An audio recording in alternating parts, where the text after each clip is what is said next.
And thanks for the opportunity to speak with you today. And it's great to see, as Kelly said, people in person, because last year we were just sort of in our little pods and obviously interacted with Jeremy and Jen and such, but it's nice to actually see the group together. So what I thought I would do is just give you a bit of a background on how I got involved in the program and what I experienced last year. So I'm actually originally from Ontario, so lots of flat land, not used to hills and trails through the woods and what have you. So I had actually cycled in the winter in Ontario when I lived in Ottawa, but only commuting to work. So straight there, straight back, nothing from a recreational perspective. So once I moved out here and got to know some people in the community, I realized there was obviously a lot more exciting trails and opportunities from a recreational perspective. So last year, if you recall, there was an article in the Outlook about this program. So I started reading it and I kind of chuckled and smiled, and it actually talked about the similarities, or sort of, I guess, sisterhood, if you will, to a program very similar in Peterborough, Ontario. And being from Ontario, of course, I know that area. And interestingly enough, my daughter, who went to Trent University in Peterborough, Ontario, participated in this very program in Peterborough. And she told me all about it, but I just really hadn't related it to me ever being involved. So when I read the article and thought more about it, I thought, wouldn't this be a great mother-daughter cross-country experience? So I applied and told that story, and luckily I was chosen to participate in the program last year. So it was a great opportunity to take the skills that my daughter had obviously learned in Ontario, and she still to this day fixes her own bike, changes her own tires, commutes to work and what have you, and transplant that for myself here in the Valley. So once I was accepted into the program, I obviously got my bike outfitted by Jeremy and started to look at opportunities. And as Kelly mentioned, I was paired up with Kelly and Kate for group riding. And as I said, I'd never been experiencing anything from a recreational perspective, and certainly not, where there's trails or some hills and elevation involved. So it was a great opportunity to not only meet new people in the community, but also to take those skills that I had used back in Ottawa and transplant them to this area, and more from a recreational perspective. So it was a great opportunity to not only meet new people and to experience this together, but with Kelly's guidance, we learned all kinds of different trails that obviously in the other seasons look very differently, and your bike operates very differently.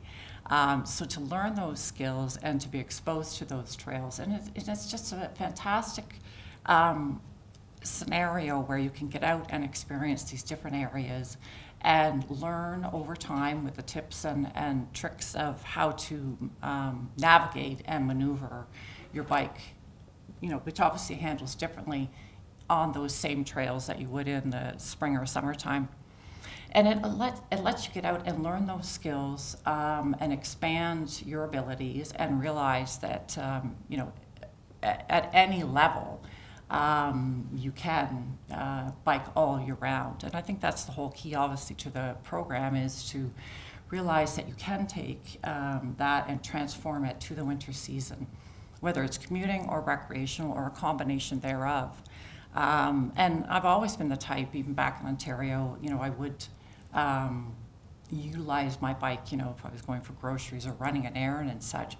But to be able to do that year round in the Valley here, and rarely use your car if you don't, need to for, commuting to work or something, but to be able to use it not only from a recreation perspective, but for running errands or grabbing groceries or what have you, it's just a great option to be able to utilize that and to put it into good use.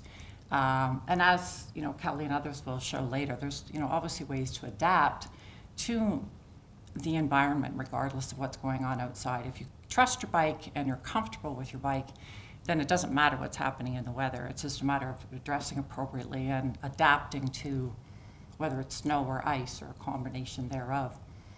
And that's something that we certainly learned in the groups on our weekly rides. We would go out every Friday morning, rain or shine, ice or snow, it didn't matter. We were out every Friday morning and just had a great time experiencing the various trails. And as I say, adapting and learning as we went. And it's a matter of getting comfortable with how your bike handles, but also certainly, what you're wearing and how you're adapting to the elements as the season goes on and as more ice or snow builds up or what have you. Again, as long as you have that comfort level, and that's what's great about this group. To try and accomplish that on your own, or as I say, you might, commute to one point and back home again because that's all you know or that's all you're comfortable with. But if you can share those scenarios and share those tips and tricks and concerns with the others that you're cycling with. So as I say, my daughter continues with her program, and now I've been able to adapt it here in the Valley. And I just think it's a fantastic scenario where various communities in these two scenarios can also take these skills and adapt it to their lifestyle. And I mean, that's, I think, the majority of the reason why we live here in the Valley is to experience it in any way, shape, or form we can. So just because it's snowing outside, we don't have to put our bikes away. We don't have to hibernate. We don't have to get out our car. We can continue enjoying, the freedom that we have experienced in the other seasons and continue right through the winter.